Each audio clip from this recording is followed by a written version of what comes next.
행복한 그런 도시인 줄 알았는데 어떻습니까?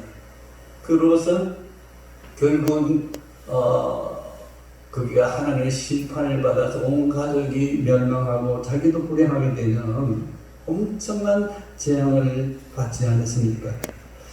눈에 보기는 세상이 아름다운데 그 세상을 따라가면 인간은 결국은 파멸과 멸망의 길을 자초하고 있습니다.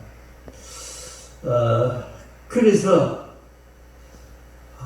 하나님께서 우리를 찾아오시는 것입니다. 하나님이 우리를 찾아오는 것처럼 더 완전하고 복된 그 사건은 이 세상에 없을 것입니다. 오늘 우리가 읽은 그 성경 말씀 1장 1절에 보면 뭐라고 기록되어 있습니까? 여호와께서 어디에서 모세를 불렀다고 말씀하고 있습니까? 해막에서 불렀다 그러죠. 여러분 이 말씀을 읽으면서 이게 뭔가 성령의 강한 어떤 역사를 느끼지 않습니까? 깨달음이 없습니까? 이걸 읽으면서 하나님 지금 어디 계시다고요? 어디서 있다고요? 성막에 하나님이 성막에서 모세를 불렀다는 거예요. 본래 하나님 어디에 계시죠? 하나님은 하늘에 계시는 하나님이잖아요. 하늘에서 아브라함을 부르고 이삭을 부르고 야곱을 부르고 그리고 수많은 종들을 하늘에서 불렀습니다. 하늘에 계신 그 하나님께서 그 이스라엘 백성이 애굽에서 400년 동안 종살이 할 때 하나님이 하늘에 계시지 않고 어디로 내려오셨느냐 하면은 시내산으로 하나님이 오셨어요. 놀라운 일 아닙니까?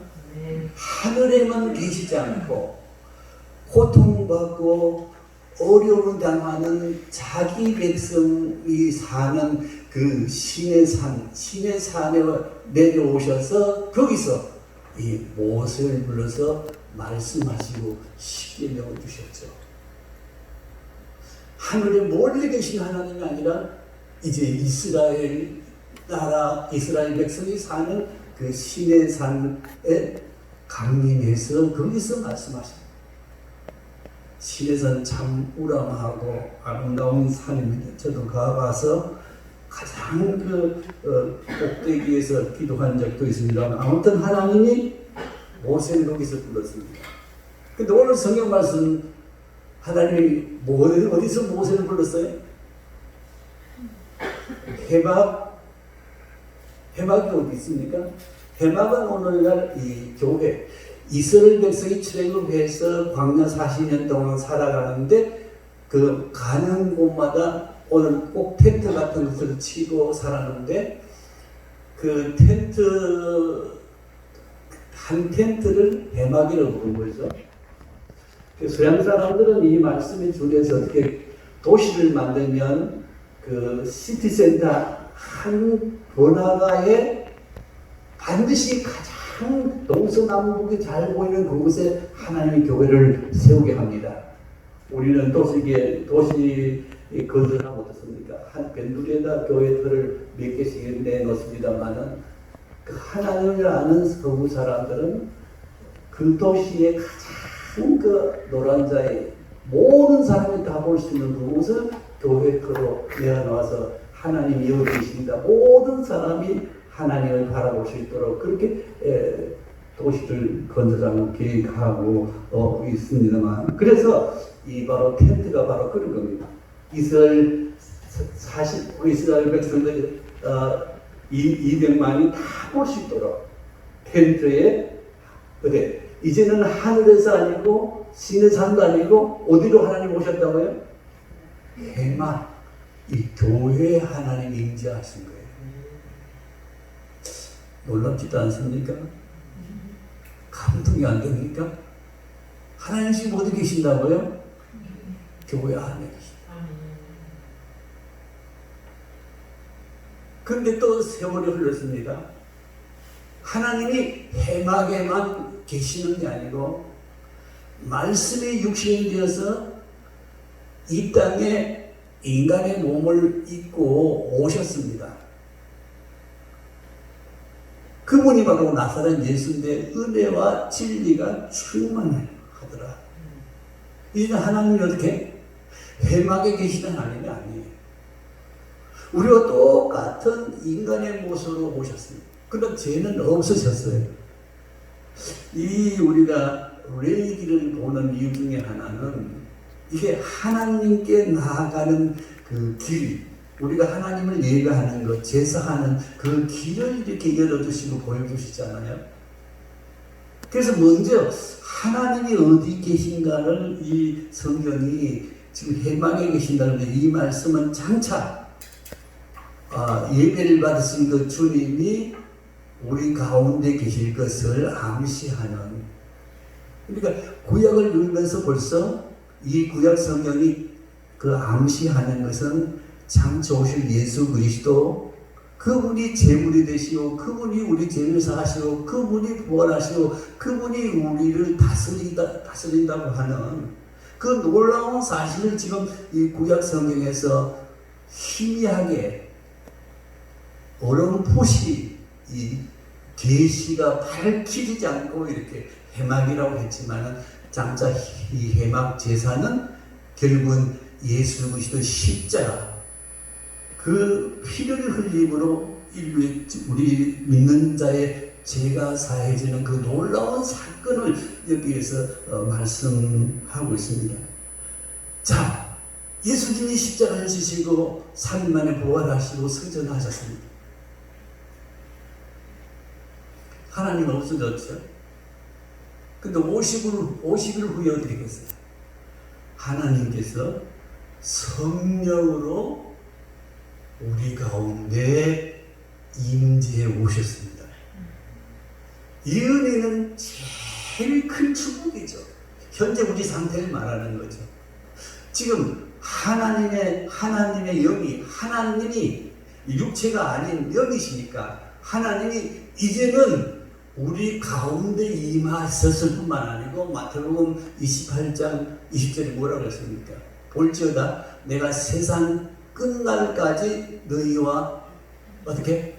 항상 함께 계십니다. 지금 우리는 이 시대를 하나님이 항상 함께 계는 어디? 우리 안에 하나님이 들어 계신다는 거예요. 근데 이 설교는 여러분이 이렇게 할 수 있는데 묻습니다. 여러분이 그러면 하나님 우리 안에 지금 영으로 들어와 계신다는데 그 하나님이 늘 함께 계신 것을 느끼고 사세요? 목사님 저도 하나님을 느끼지 못하고 살 때가 많습니다. 부끄럽지만은. 근데 하나님은 분명히 약속했어요. 내가 세상 끝날까지 너희와 항상 함께 있겠다고 하셨는데 왜 우리는 못 느끼는 겁니까? 그 이유는 우리가 성령으로 지금 내 안에 계신 것을 여러분이 잘 믿지 않기 때문에 머리로 날 아시고 그렇지만 실제로 내가 지금 성령 안에 살고 있다고 하는 것을 여러분이 느끼지 못하고 있기 때문에 그렇고, 또 하나는 성령이 이렇게 역사하시면 이제 하나님의 말씀을 순종하는, 하나님 성령의 같이 계심을 느끼고 하나님 말씀을 순종하면은 여러분이 하나님과 동행하고 하나님이 함께 계시는 것을 여러분이 날마다 시간마다 느낄 수가 있는 거죠. 그러면 우리가 하나님을 느끼지 못하는 것은 우리가 성령의 존재에 대해서 여러분이 아직도 희미하게 생각하고 있다든지, 하나님 말씀을 듣고도 잊어버리고 순종하지 아니하면 어떻게? 여러분이 하나님 같이 계시지도 몰라요. 어떻게 우리도 그렇잖아요. 어떤 지나가는 사람인데도 눈으로 보는데 모르고 있잖아요. 하나님 우리 같이 계시는데 우리가 모르고 있는 것 뿐이죠. 그래서 성령이 함께 하심으로 이제 우리는 이 함께 하시는 그 성령을 우리가 느끼고 깨닫고 온전히 순종해야 되겠는데, 그래서 이제 우리가 이 성경을 통해서 하나님 앞에 나아가는 길을 이 레위기가 이 제사법전이 우리에게 이렇게 안내해주고 가르치고 인도해주고 계십니다. 다시 말하면 이 레위기는 우리가 하나님께로 나가는 길, 하나님께 예배하는 그 길을 이렇게 보여주고 있습니다. 그렇지만 이 제사법전에 대해서 읽기가 좀 난해해서 아마 여러분 가운데서 레위기를 그렇게 즐겨 읽는 사람이 많지 않을 거예요. 이건 너무 성경이 골이 답답한 것 같고 제사 제도를 말하고 있기 때문에 그렇습니다. 그래서 우리가 이 세상 돈이나 명예나 쾌락 그런 데 마음이 쏠리는 사람은 이 성령을 느낄 수가 없어요. 성령이 같이 계시는데도 우리는 성령을 떠나서 사는 것이죠. 자, 그래서 이 회막에서 하나님이 이제 직접 모세를 불러서 하나님을 만나는 그 제사 부업을 이렇게 말씀해 주고 있는 1장 4절에 보면 이런 말씀이 나오죠. 그는 번제물의 머리에 안수할지니 그를 위하여 기쁘게 받으심이 되어 그를 위하여 속죄가 될 것이다. 하나님께 나아가는 사람은 이 번제물을 드린다는 거죠.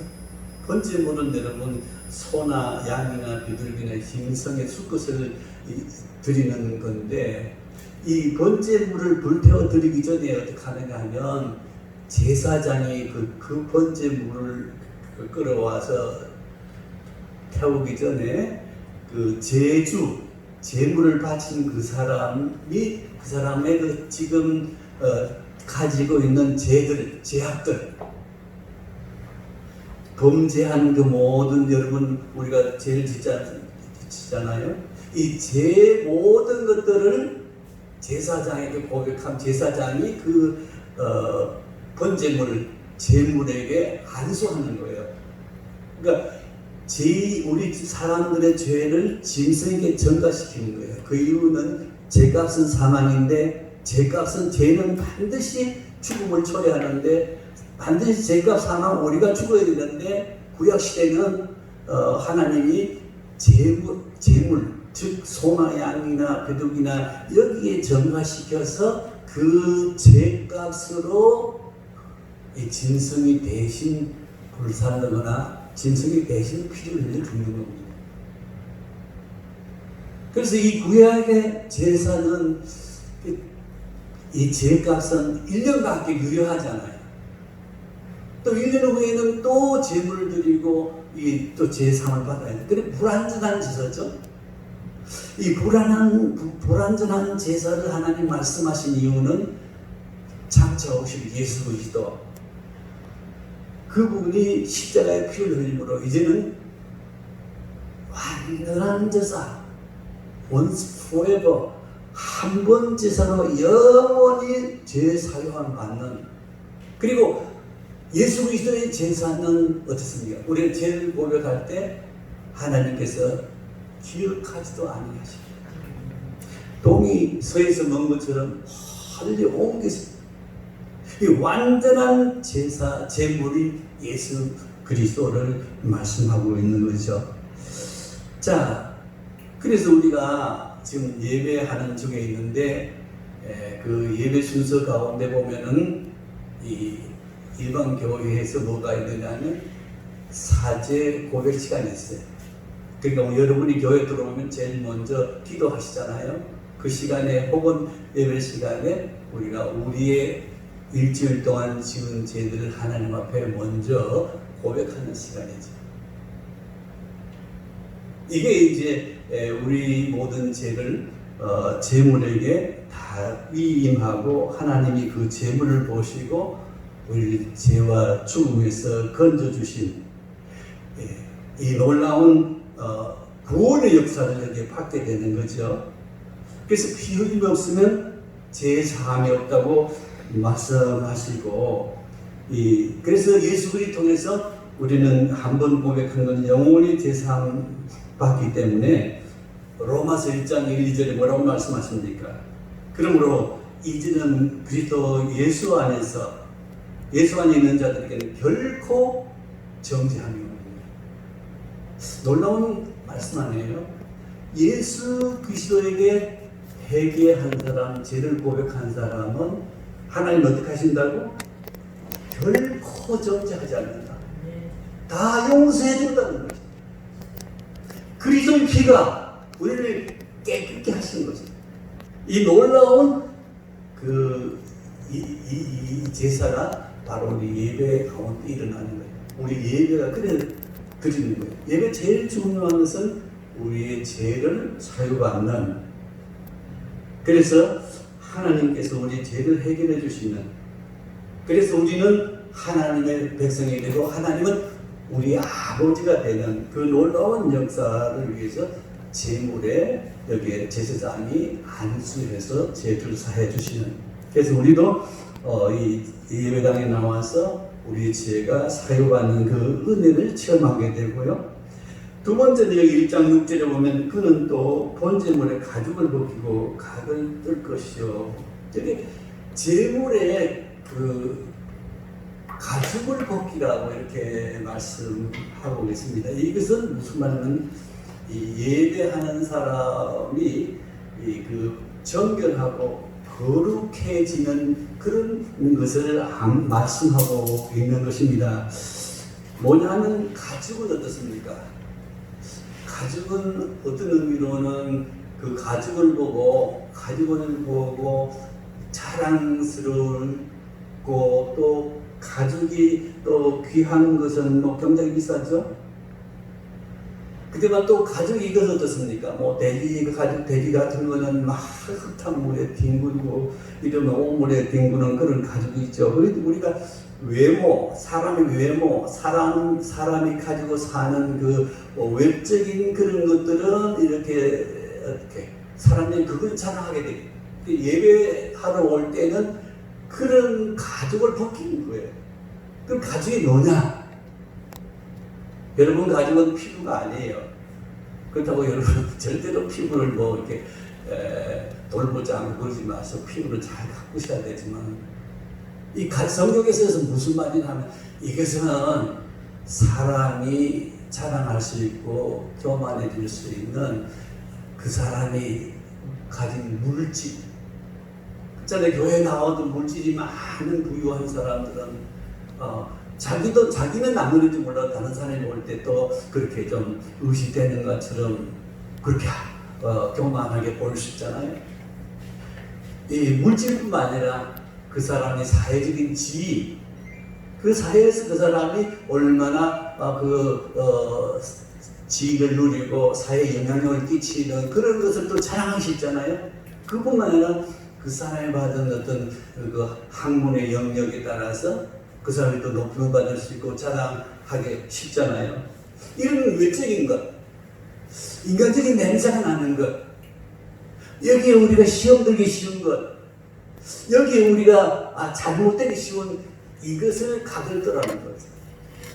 이게 무슨 말이냐면 이것을 다 벗겨내라는 거죠. 예배 시간은 우리 자신을 돌아보고 우리가 교만할 수 있는 것, 우리가 자랑스러운 이 모든 것들, 우리가 자랑은 뭐 돈이라든지 지위라든지 학벌이라든지 그 외의 모든 자랑스러운 것, 이런 것을 다 내려놓으라는 거예요. 우리 예배 와서 그냥 참석하고 가는 게 아니라 우리 마음이 이렇게 바뀌고 변화를 받아야 된다는 거죠. 우리 마음이 이제는 순수한 그 인격으로 돌아가서 하나님 앞에 서야 되고 만나야 되고 예배해야 되는데, 이 말을 요한복음 4장 23절 늘 여기에 우리가 예배 시작할 때 목사님 늘 말씀하고 계시는데, 이게 잘못하면 우리가 늘 들었기 때문에 예배 진행하는 하나의 순서다 이렇게 생각하기 쉽지만 그게 아니고, 하나님은 영이시니 예배하는 자가 어떻게 하라고? 영과 진리를 예배하라는 말은, 이 말 그냥 들으면 안 되는 거죠. 하나님이 영이시니까 우리도 영적으로 이 각을 떠서 이런 우리 순수한 이 본심으로 우리의 인격으로 하나님 앞에 나아가 하나님을 만나야 되는 거예요. 영과 진리, 신령과 진리라는 말은 또 말이 좀 어렵죠. 영이라는 것은 이 사랑을 의미하는 거죠. 진리는 거짓이 없는 진실, 성실 이런 것을 의미하는 거죠. 그게 우리가 이제 어떤 외모적인 거, 재물이나 학벌이나 지위는 내려놓고 우리 속에 우리가 이제 사랑하는 마음과 진실한 마음과 성실한 마음으로 변화를 하는 거예요. 이게 각을 뜨는 거죠. 여기 와서 1시간 우리가 시간 보내고 가는 게 아니고 우리 마음에 각을 떠요. 우리 마음이 변화되도록 우리가 이렇게 노력하고 힘써야 되는 거죠. 이런 일을 하나님이 향기로운 제물로 받으시겠다. 구약 그 시편 29편 2절에 보면 하나님 이름에 합당한 영광을 돌리고 거룩한 옷을 입고 제사를 드려라 이런 말이 나오는데, 여기 거룩한 옷은 뭐 목사님들이 입은 가운이나 신부님들이 사용하는 그런 어떤 화려한 가운도 되겠지만은 그것도 중요하지만은 그보다 더 중요한 것은 우리 마음이 하나님 앞에 거룩해지는 그 신령과 진정이 되는, 우리가 이렇게 사랑과 진실한 그런 인격으로 바뀌어지는 예배, 우리가 이 예배 한 시간을 통해서 우리가 우리 인격이 이렇게 사랑의 사람으로, 우리는 다 부족하지만은 주님이 주신 성령을 통해서 우리가 사랑의 마음이 부유해지고, 그리고 정직하고 진실한 마음가짐을 갖는 그런 인격, 이게 하나님을 기쁘게 하고 합당한 예배다. 그래서 이게 거룩한 옷이다. 이 거룩한 예배를 드리라는 거죠. 그래서 우리 교회가 숫자가 많고 적은 것이 문제가 아니고, 여기 모인 사람들이 좀 우리 마음이 이렇게 거룩해지고 우리 마음이 진실해지고 우리 마음의 사랑이 점점 이렇게 부유해지는 그런 인격으로 변화되는 삶을 사는 거죠. 이게 예배죠. 그래서 예배가 얼마나 소중하냐. 우리 인생에 소위 말하면 뭐 속된 말로 팔자를 꽂히는 거죠. 아주 소중한 예배죠. 그 어떤 것으로 사람의 인격을 변화시키고 바꿀 수 없어요. 근데 하나님 성령이 임재하는, 이 가운데 임재하는 우리가 이렇게 바뀌어지고 변화되는 거죠. 마지막으로 1장 9절의 말씀은 이런 말씀이 나오고 있죠. 그 내장과 정강이를 물로 씻을 것이요 제사장은 그 전부를 제단 위에서 불사나 번제를 드릴지니 이는 받으라 여호와께서 향기로운 제사니라. 불사라는 거죠. 내장으로부터 모든 것을 다 이제 불사라, 통째로 온전히 불태우는 것이죠. 이것은 뭘 말할까? 우리 성도들의 생활, 삶 전체를 이제는 불태우는, 이 말은 성도가 이제 사는 것은 이제 우리 주인이 그리스도가 성령이 우리 주인이기 때문에 어떻게 우리가 온전한 헌신, 우리를 다 하나님 앞에 내 헌신적인 그런 삶을 살아가는 것이죠. 이 헌신적인 삶이 되면 우리는 뭐 물질이나 지위나 이런 학문 때문에 기쁜 게 아니라 이 믿음 때문에 기쁘고, 믿음 때문에 살만 나고, 믿음 때문에 감사하는 그런 생을 하게 되는 거죠. 이것을 하나님이 온전히 받으시겠다. 그럼 우리가 어떻게 예배합니까? 하나님 온전히 받으시고 기쁘시게 하는 예배가 뭐냐면, 여러분 잘 아시는 대로 갈라디아서 그 2장 20절 아시죠? 갈라디아 2장 20절 이제 내가 그리스도와 함께 십자가에 못 박혔나니 그랬잖아요. 그리고 이제 내가 사는 것이 아니라 내 속에 그리스도가 산다고 말씀하셨잖아요. 우리가 여기 들어와서 1시간 예배하는 것은 어떤 여기 와서 잠시 우리가 머무르고 하는 게 아니라 우리가 십자가와 함께 죽고 예수님의 부활과 함께 살아서 이제는 내가 산 것이 아니고 내 속에 그리스도가 산다는 거죠. 그러니까 이 말은 교회에서만 그렇게 산다는 말이 아니에요. 온전히 헌신 예배를 드리는 것은 다 불태우는 것은 이 말은 여러분의 가정 삶 속에서도 직장에서도 우리 마을에서도 우리 사회에서도 우리 자신이 이렇게 온전히 헌신된 삶을 살아야 되는 것이죠. 헌신된 삶이 뭐냐? 여러분 누가복음 12장 30절 31절 예수님 말씀하셨잖아요. 내 마음을 다하고 목숨을 다하고 뜻을 다하고 힘을 다하여 주 너의 하나님을 사랑하고 또 둘째는 이것이니 내 이웃을 내 몸같이 사랑하라. 이제 우리는 하나님의 사람이기 때문에 우리 몸과 마음과 생각과 뜻 모든 것은 하나님을 사랑하는 사람으로 온전히 헌신된 사람, 온전히 새롭게 된 사람으로 거기만 그치면 안 되고 이제 내 이웃을 내 몸같이 사랑하라. 우리가 우리 가정에서도 식구도 이웃이고 우리 아파트 옆에 사는 사람도 이웃이고 거리에서 만난 사람도 이웃이고 직장에서 만난 사람도 이웃을 그 이웃을 내 몸같이 사랑하라. 참 쉬운 말같이 들리지만 정말 이 어려운 일이 우리 힘으로는 할 수가 없어요.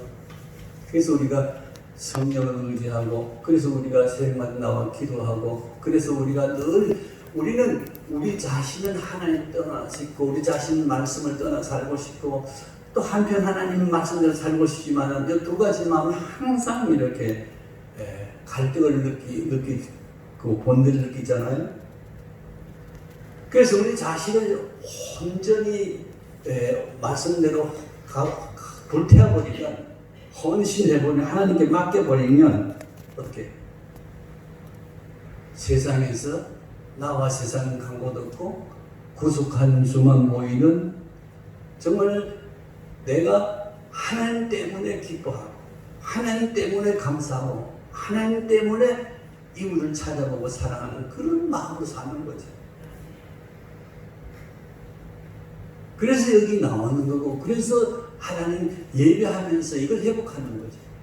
여기 와서 예배하는 동안에 여러분이 말씀을 듣고 성령의 성령의 역사는 여러분이 이건 진리영이기 때문에 하나님이 뭐 보이는 것도 아니고 만질 수 있는 것도 아니잖아요. 진리영이기 때문에 무슨 말입니까? 우리가 예수를 구주로 믿을 때도 성령의 역사 때문에 믿는 거 아닙니까? 여러분 교회 나온 것도 성령의 역사로 나오는 거 아닙니까? 또 하나는 뭐냐면 여러분이 성령의 역사를 처음 하는 것은 진실하다. 말이나 생활이나 이게 진실과 사랑으로 사는 것은 하나님이 주시는 마음이고 그것은 여러분 마음이 아니에요. 우리 여러분 부패하고 이게 거짓된 마음이지만 하나님 주신 마음은 진실하고 사랑이 넘치는 그런 마음으로 우리 가족을 대하고 이웃을 대하고 사랑하는 것 주위의 모든 사람에게도 참 중요한 것은 내가 크리스천이고 목사잖아요. 사람들이 나를 볼 때 뭐라고 말하느냐 항상 그게 우리가 의식하고 살아야 되지.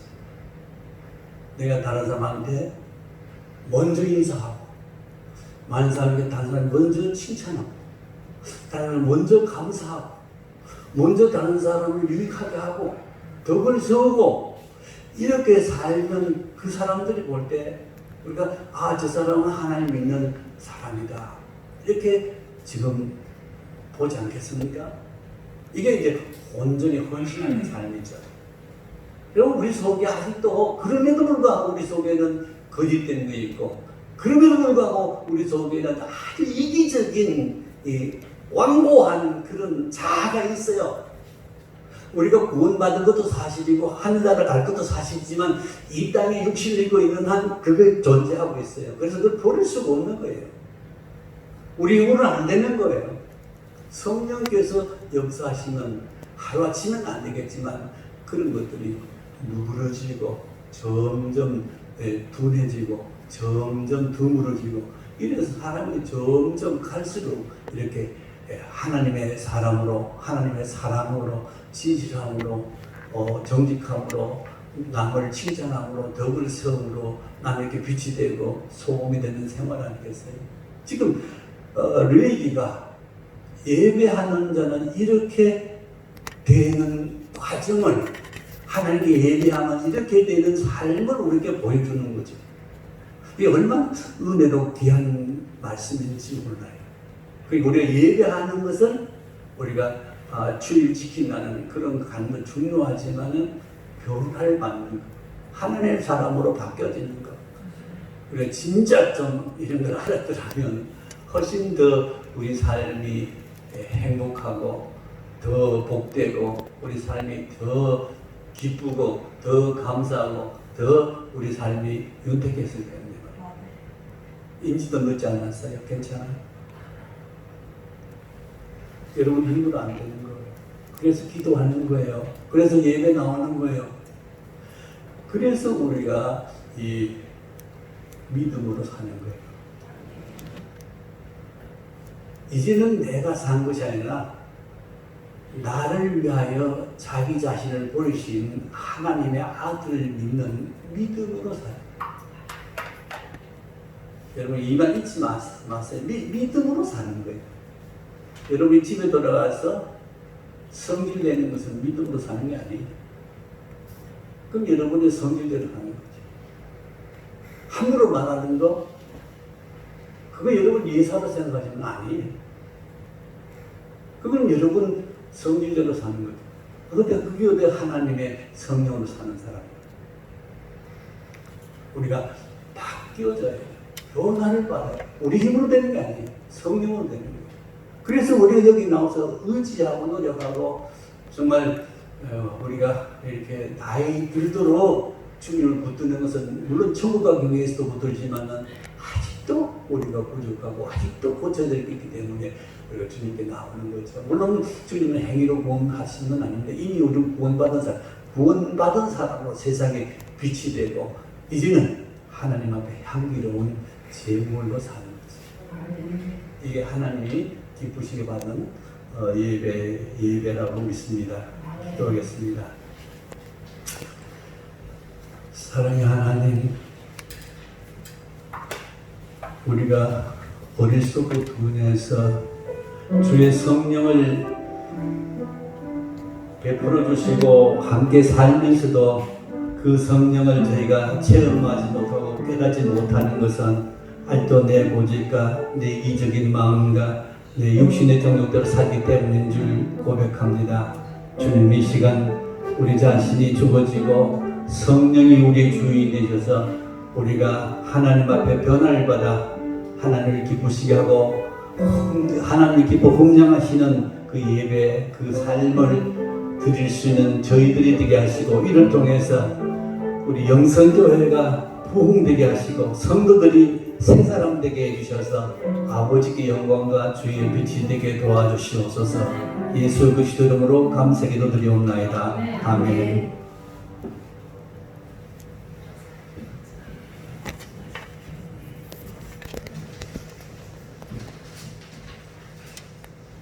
찬송가 바꿔보도록 하겠습니다. 217장을 보도록 하겠습니다.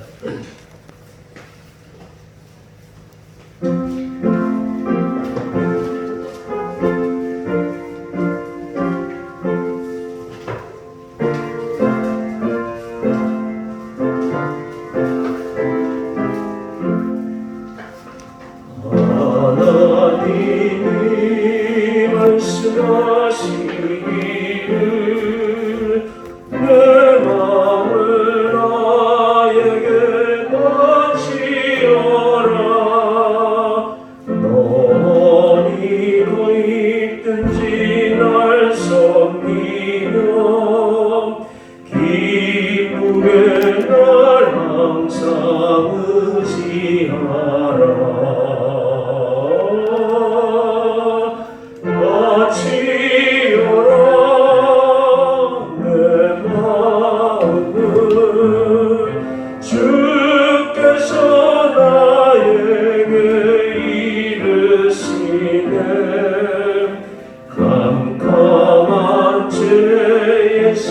불러내신 주께서는 인도하시리라. 구주께서 말씀하시기를 내 마음을 나에게 다 바치고 사악한 죄에서 벗어나면 나 어찌 널 구원하겠느냐.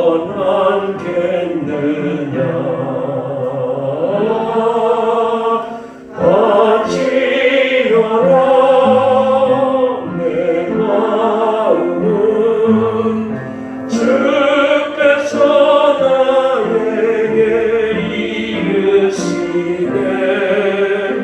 깜깜한 죄에서 불러내신 주께서는 인도하시리라. 성령께서 말씀하시기를 거짓과 모든 것 다 맡기고 내 맘도 기쁘게 바치려라. 풍성한 은혜를 더하리라.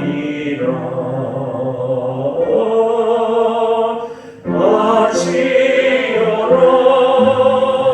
내 마음을 주께서 나에게 이르시네. 깜깜한 죄에서 불러내신 주께서는 인도하시리라.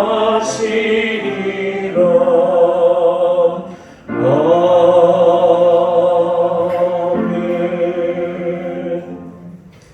주께서 저희들을 부르셔서 주의 음성을 들을 수 있는 귀한 말씀을 주셔서 감사합니다. 우리의 평생 힘쓸 부모는 여호와 앞에 여호와께서 기쁘게 받으실 만한 제물을 드리는 것입니다. 제사를 예배를 드리는 것입니다. 하나님, 우리의 예배가 주님 앞에 상달되도록 이 코로나 시대에 우리 스스로를 돌아보게 하시고 하나님 기뻐하시는 마음의 변화, 삶의 변화를 통해서 하나님이 기뻐하시는 한국교회, 우리 영성교회, 우리 교우들 될 수 있도록 도와주옵소서. 오늘 말씀을 통해서 우리 가족을 각을 빼라고 말씀하셨습니다. 가족을 벗기라고 말씀해 주셨습니다. 하나님 아버지, 내 모든 형편과 사정을 아시는 주님께서 이제는 우리의 모든 것을 다 내려놓고 내 안에 계신 그리스도만을 향해서 그리스도를 위해서 살아갈 수 있는, 그리스도를 위해서 기도할 수 있는 우리의 삶이 될 수 있도록 역사하여 주옵소서. 이런 기회를 통해서 더욱더 교회가 각성하고 우리 그리스도인들이 각성해서 더 좋은 대한민국, 더 좋은 하나님 기뻐하시는 대한민국의 교회들이 될 수 있도록 우리 모두를 성령으로 충만케 하여 주옵소서. 한 주간도 저는 기뻐하는 삶을 살아가는 우리 모두가 되게 하여 주옵소서. 귀한 예물 드리오니 마음과 뜻과 정성을 주께서 하시옵나니 우리 모든 필요한 것을 필요 적절한 것에도 에게 다 채워주시고 허락하여 주옵소서. 예수님의 이름으로 간절히 기도드리옵나이다. 아멘. 같이 기도 선언하고 목사님 축도로 예배 마치겠습니다. 나는 언제나 하나님 앞에서 예배자가 되겠습니다. 나는 가정과 교회에서 은혜의 통로가 되겠습니다. 나는 이웃과 사회에서 우리가 소문이 되겠습니다. 지금은 우리 구주 예수 그리스도의 무한하신 은혜와 하나님의 극진하신 사랑과 성령의 강함으로 충만하심으로 우리 자신을 온전히 헌신해서 하나님의 사람으로 살고자 원하는 모든 성도들과 또 가정에서 드리는 우리 영성교회 성도들과 대한민국 위에 이제부터 영원토록 함께 계실지어다. 아멘.